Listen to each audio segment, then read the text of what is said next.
who will be talking about threat modeling. I think all of you know what is a threat, right? If you have a vulnerability in your system, if somebody exposes it, that becomes a threat.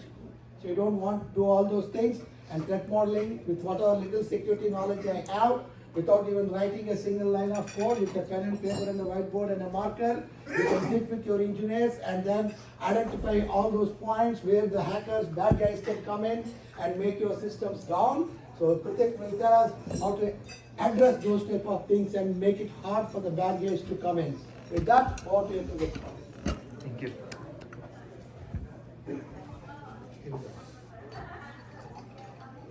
You have it, right? Yeah.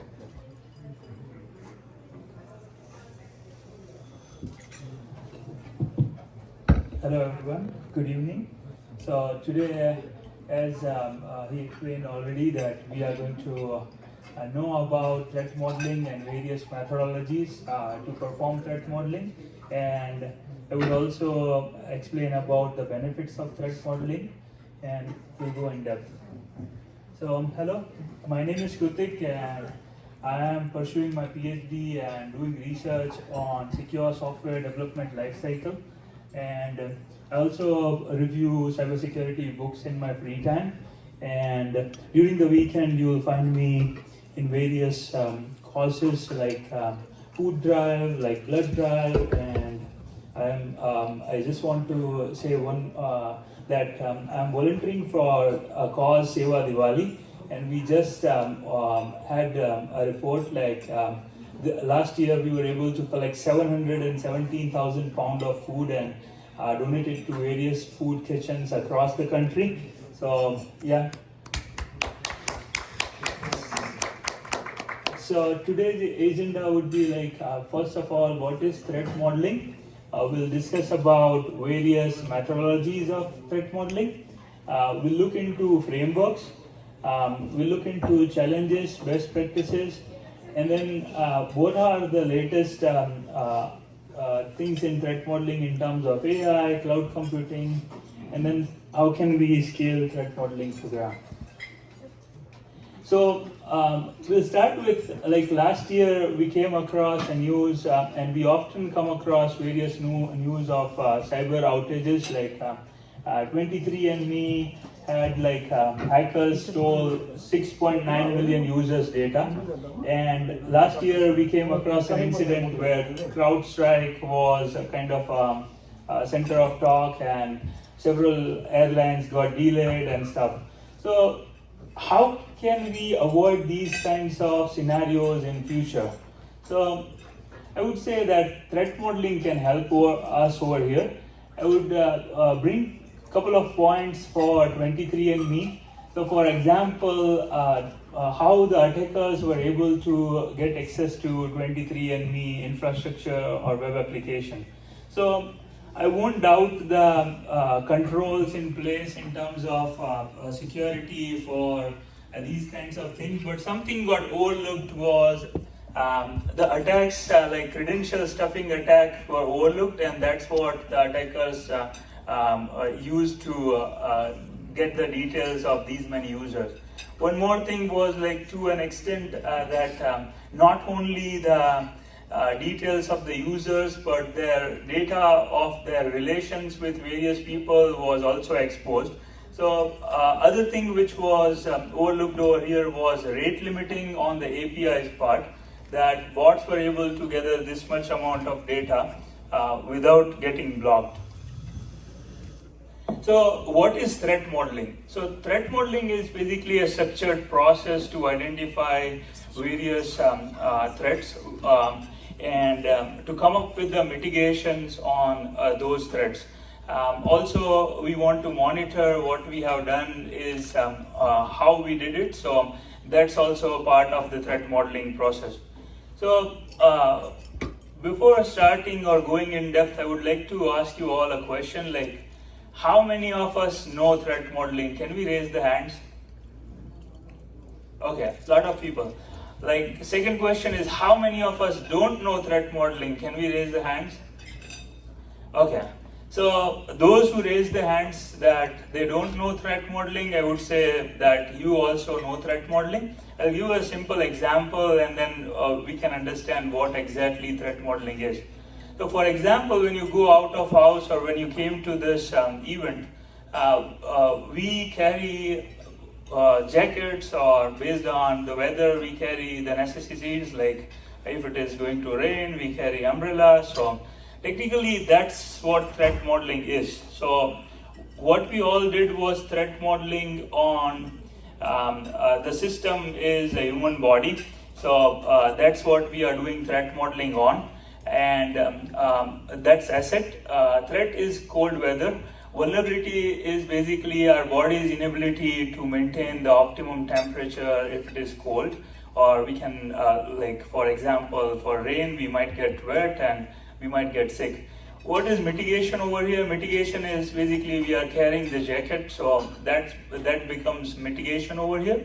And risk is likelihood of harm that can take place. So this is threat modeling. So those of you who answered that they don't know threat modeling, I would say you also know threat modeling, but we are doing it on different system.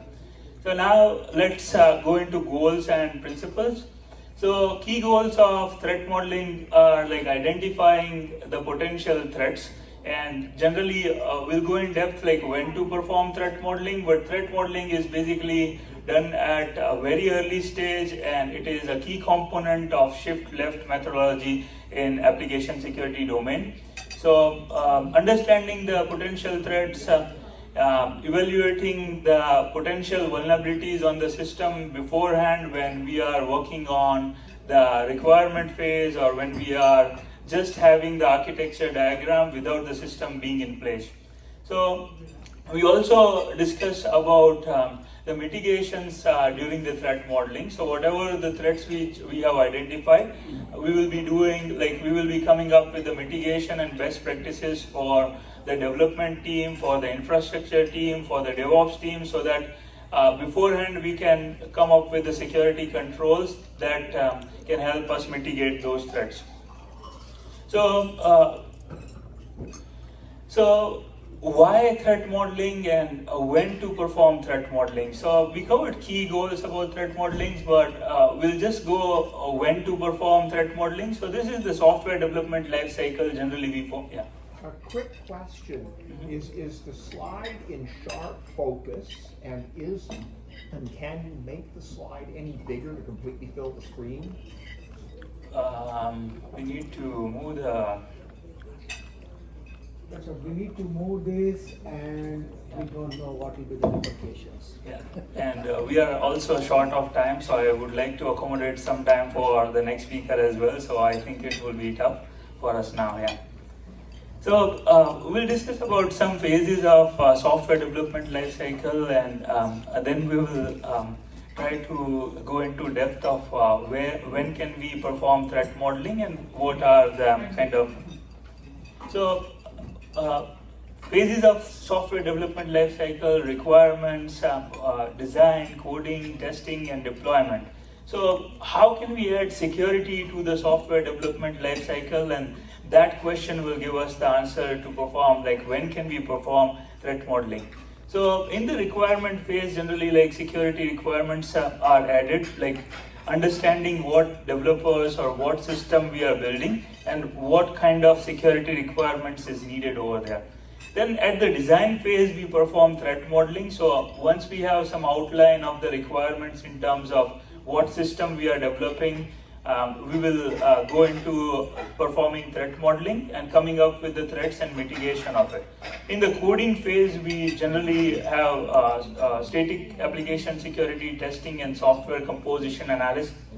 In the testing, we will do dynamic application security testing and penetration testing.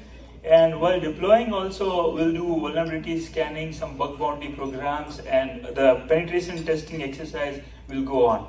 But again, the question is when to perform threat modeling. So to answer, generally the best practice is to perform threat modeling during the design phase, but threat modeling is an iterative process. So we can perform threat modeling whenever there is architecture change or whenever there is change in the application functionality. We should perform threat modeling as part of best practices. So again, threat modeling is an iterative process. And threat model is a living document, so it's there is no end to threat modeling even after the system is deployed. We should look at it momentarily and over the period of time, so that if there are some changes, like some vulnerabilities are identified in the software components which were used to develop that particular application, we need to come up with the mitigation for those vulnerabilities as well. So threat modeling, if I want to simplify further and if I want to look into it, like what exactly threat modeling is, so there is 4-question framework from Adam Sostak.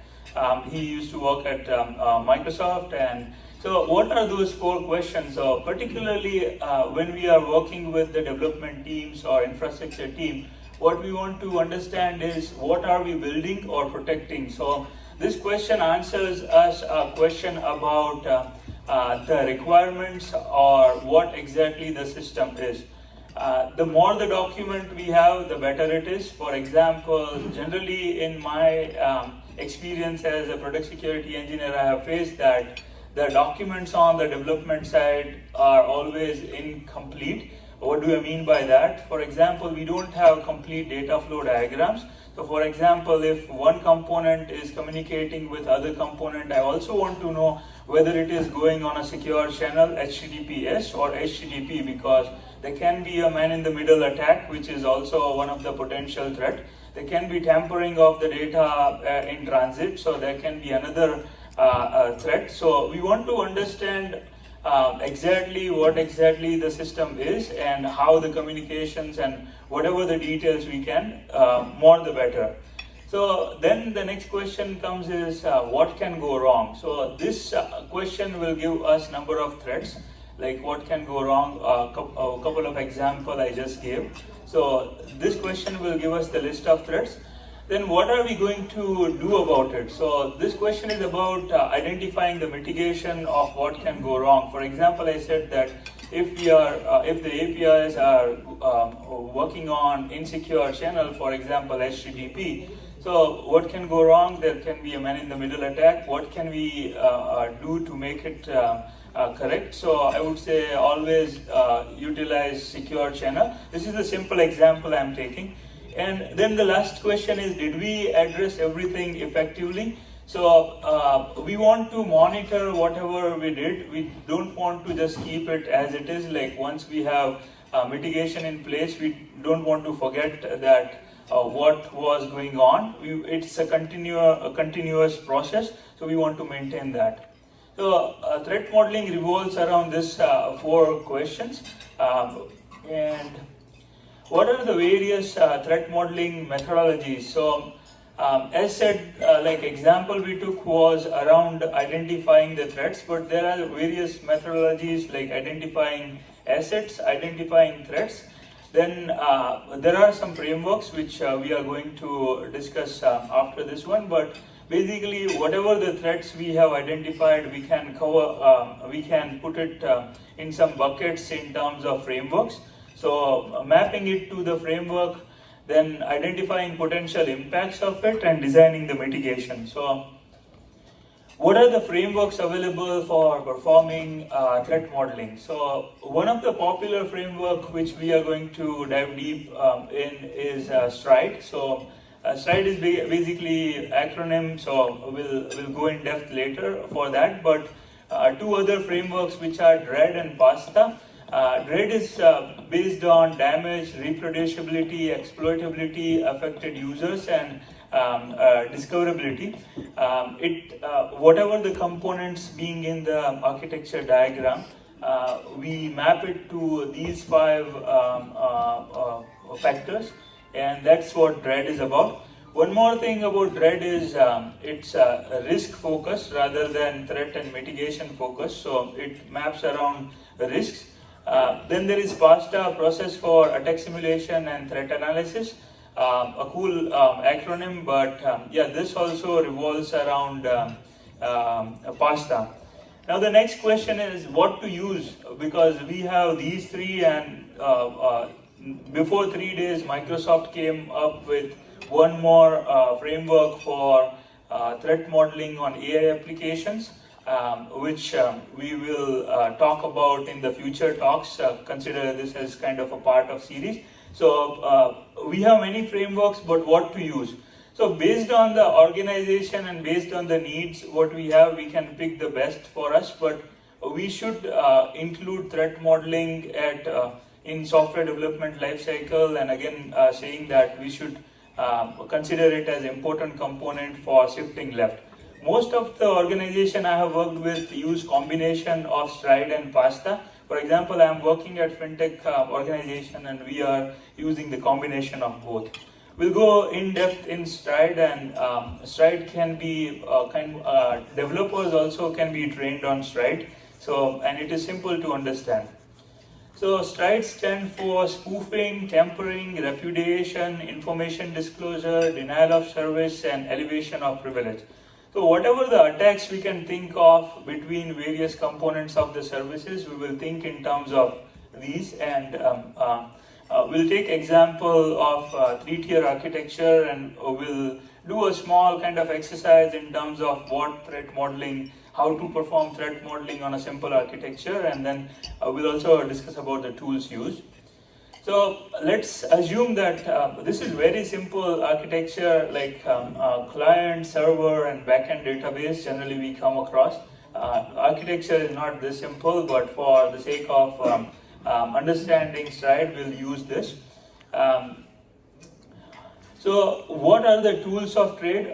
We'll do the threat modeling after this. So tools of trade are like, we have OWASP Threat Dragon, which is open source tool, so it's free to download on Mac as well and on Windows as well. It's very simple, kind of drag and drop components, and utilize that. Then there is one from Microsoft, which is threat modeling tool from Microsoft. It is also free to download, but it only works on Windows. So it is also easy, like drag and drop and map it to your architecture.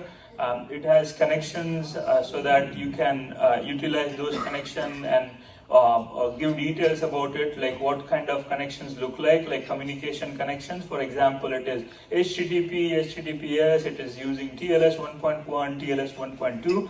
And then I would say we don't even need tools. Just start with a whiteboard and we can draw an architecture diagram, and based on that, it's a collaborative exercise. We should include people from various teams, like developers, like DevOps team member, like infrastructure team. So sit together and have a like architecture diagram on the whiteboard and perform the threat modeling. So how does a threat model look like in terms of, this is a screenshot from the OWASP Threat Dragon tool. I think, I hope everyone at behind can see it, but breaking it down into 3 tiers, like first of all, it is browser. In the middle, you can see web application, and at the back end, you can see is a database. One more thing over here is trust boundaries. So what is trust boundaries? Basically, between browser and web application server, we are using internet, and internet is a public network, so technically the trust boundary would be that unless the request goes into the architecture of the company. And between web application and database also there is a trust boundary. So what can we, like, again coming back to Stride, so I'll take some examples like what can go wrong. Assuming that this application is a login page, as simple as that, like nothing else. But what can go wrong in terms of Stride? So S stands for spoofing. So can someone spoof Krutik and log into account by using my leaked credentials or something? So that is credential stuffing, and that will go under spoofing bucket. Then tampering. So over here, if you see that communications are shown in HTTPS, so there cannot be any tampering in that case. But assuming that, let's say we are using HTTP, then someone man-in-the-middle attack can take place, and someone can tamper with the request going on. and that is what's tempering about. Then repudiation. So we haven't shown a logging server, but assuming that I am buying something on Amazon and I'm getting it shipped somewhere, then can I say that, oh, I didn't bought that stuff and it was someone else? So that is repudiation, that if we are logging the actions of the user, or for example, if someone is changing some component on the infrastructure side at your organization, can we map the user, like who was the one to change that particular architecture or change the configuration on that particular component? So that is repudiation. Then information disclosure. So we have database server. If it is misconfigured, there is let's say SQL is being used, and we are not having like parameterized statement, but we are someone is able to perform the SQL injection attack and fetch the details of the database. So that is information disclosure. So basically one misconfiguration and we are able, like adversary can take control of entire database. Control means like they will get all the contents of the database. So that is information disclosure. One more thing in the information disclosure is our application. If our application is not configured well, it can show the errors in terms of network logs and stuff. That can lead to the adversary being utilized, like those information can be utilized by adversary and further attacks can take place. So that is information disclosure. And then denial of service attack. If we are not putting rate limiting on the APIs on the application side, then there is chance of denial of attacks as well. And finally, it's elevation of privilege. So I'm taking example of this architecture, and we are going through each and every factors affecting its right. And last one is elevation of privilege. So can someone log in as a normal user and elevate the privilege as an admin user? So that is one of the threat for elevation of privilege. Now we discussed about all the threats for that particular 3-tier architecture, but now the next step in threat modeling is coming up with the mitigations of each and every threats what we just discussed and identified. So that will be the complete process of threat modeling, and this is the outcome of putting the architecture diagram with simple drag and drop in OWASP Threat Dragon tool. So you can literally put all the components, mark it, and there is a simple button. Whatever we discuss right now about the threats, even if you don't know those threats, you can just generate a threat model report and the tool will do it for you. You can take that report and discuss with the developers, discuss with the infrastructure team to come up with the mitigation in that report. So it's as simple as that. But once you start, you will soon know it. And same goes with the Microsoft Threat Modeling tool as well. Initially, if you just put this 3-tier architecture and generate a threat model on any of these tools, you will find like 30 to 50 pages of documentation. It has all the details to start with, and that will give you all the information to work with the developers and come up with a mitigation. What are the challenges then? Like, if it is that simple, then why not everyone, like, of course, whatever the organizations I have worked with, they do it, but the development team are a little bit hesitant on it. And I have given training specifically on Stride to the developers so that they can think in terms of security and the threats.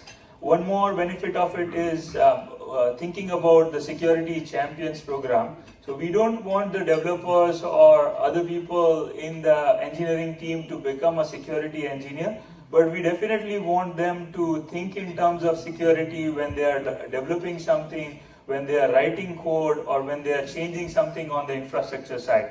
So what are the challenges? So overlooking edge cases, for example, we discussed about login page and someone attempting to log in based on my leaked credential. So what can be the edge case in those kind of things? For example, if I am putting a multi-factor authentication in place for controlling that, even if they have the leaked credential, they won't be able to log in into my account because of the multi-factor authentication. Now, what is the edge case after this one? So even if after implementing multi-factor authentication, there is chance that my mobile phone is with someone else who has the credential. So what can go wrong over here? Even after putting multi-factor authentication, they can log in with my account because they had my mobile phone. So these kinds of edge cases need to be thought of when thinking of threat modeling. Then, as said, like lack of documentation such as data flow diagrams from the engineering team. Sometimes it is miscommunications between engineering team and security, that they are doing something and they are not able to inform security, and that can, like, gap in that communication can lead to some adversary being using those insecure services and hacking into the infrastructure. And then lack of resources or buy-in. What do we mean by lack of resources? Like, it's open source tools are available, but sometimes the engineering managers are hesitant to add various process in software development lifecycle because they think that it will hinder the productivity. But it's inverse. The more earlier we identify the issues in the software development lifecycle, it is less time consuming to fix those issues, and there are so many research on this that if you identify vulnerabilities later after deployment, it takes a lot more time to fix them and go through the testing process again to push it into the production. So earlier we do, the better it is. Then best practices, like I would say, start simple, narrow it down to the lower components, like what we did, like 3-tier architecture. Threat modeling on particular feature is better than threat modeling the entire infrastructure at once. So one feature at a time, one component at a time, and if we are doing at the design phase, that's best because that's where the most simple things are there. We don't need to think about what developers are using in terms of coding libraries, what is underlying infrastructure. So that's the best place to start, is design phase. Then collaborating with various teams. When we are doing threat modeling, make sure that you have representation from the various teams like development team, infrastructure, of course security, and if you have various components of security like infrastructure security, application security, so have people from InfraSec, AppSec, and various other teams, so that you have a holistic approach of what can go wrong and how can we mitigate that. And again, we should shift left in terms of best practices and ensure that your developers are documenting whatever they are developing in depth, so that we can come up with the threats on that. Threat modeling in modern context, one thing which is we have cloud and microservices. People are moving from monolithic architecture to microservice based architecture. So the more we know as a security engineer, like what are the things which can go wrong in terms of using containers or Kubernetes, then it's better to come up with the threats and mitigation. Machine learning and AI model, in this meetup only we had a couple of months back, we saw like a Mitre safe can be utilized to perform threat modeling and come up with the mitigation for various AI based models. So that's about AI models, and then supply chain vulnerabilities can also be a part of that model. So future outlook is, as said, like just before 3 days, Microsoft came up with another framework for performing threat modeling on the AI application.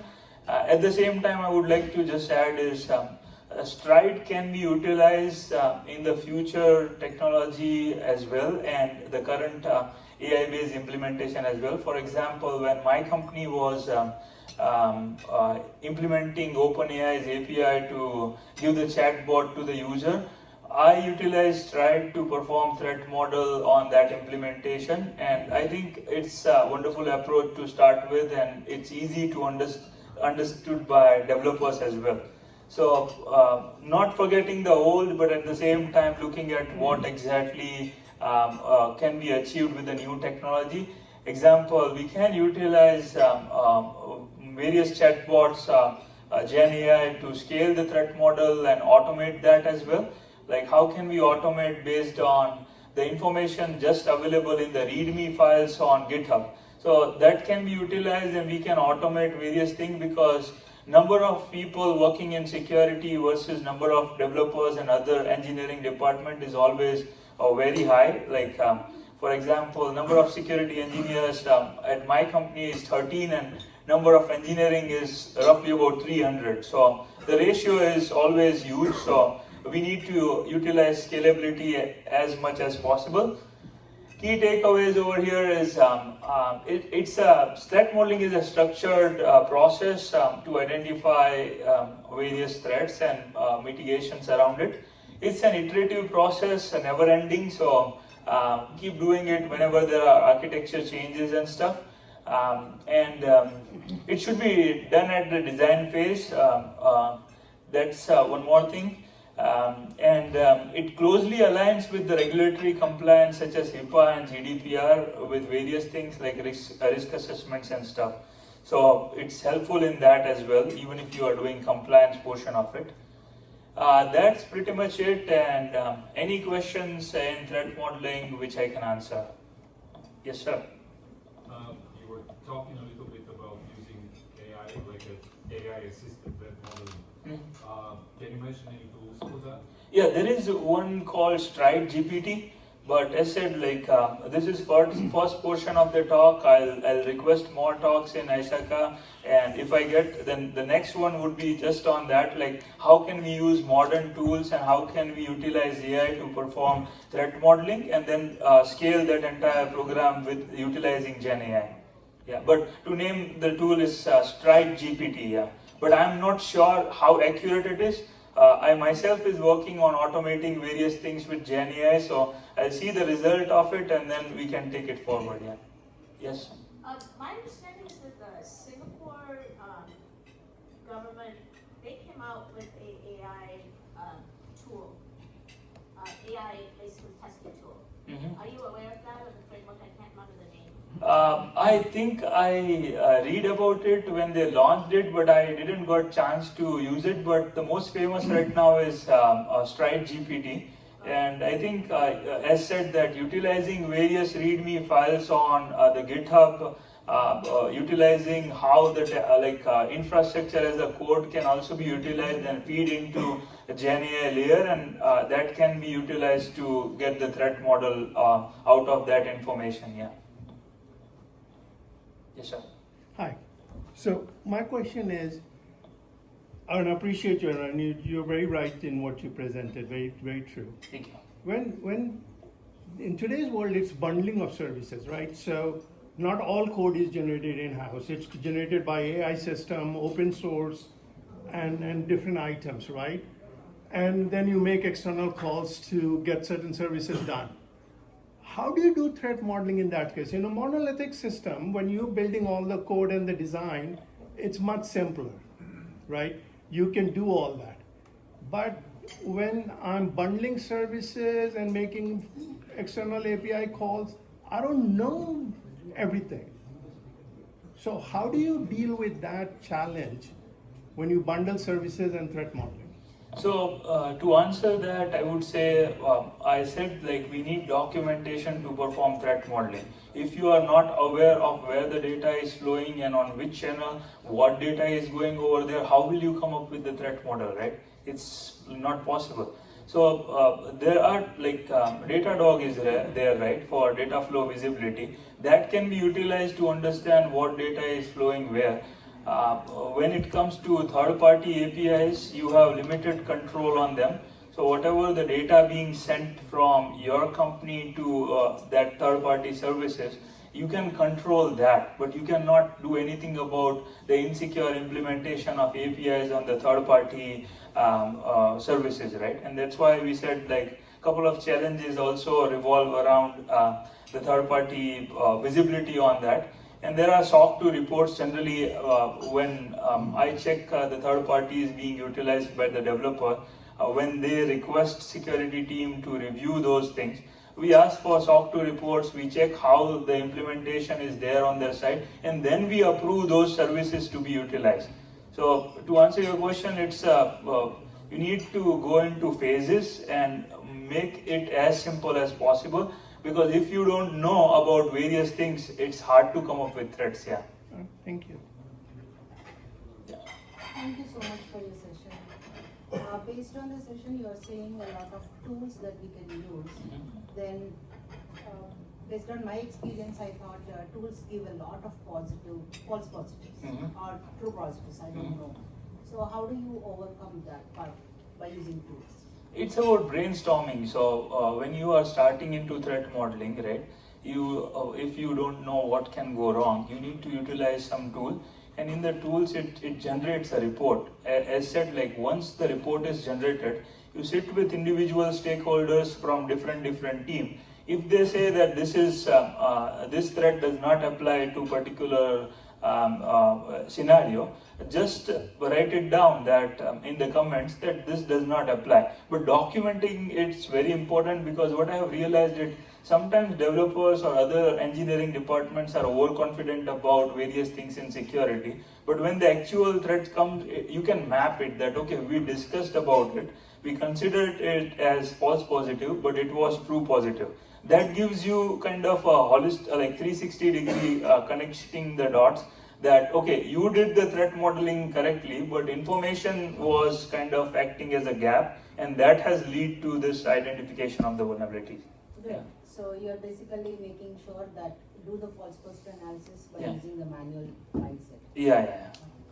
Discussion and brainstorming is always required. Yeah. Thank you. Yeah. Anyone else? All right. Thank you. If you want to connect, this is QR code for my LinkedIn, and the information is already there on ISACA page as well. Thank you. Thank you, Krutik, for that exciting and insightful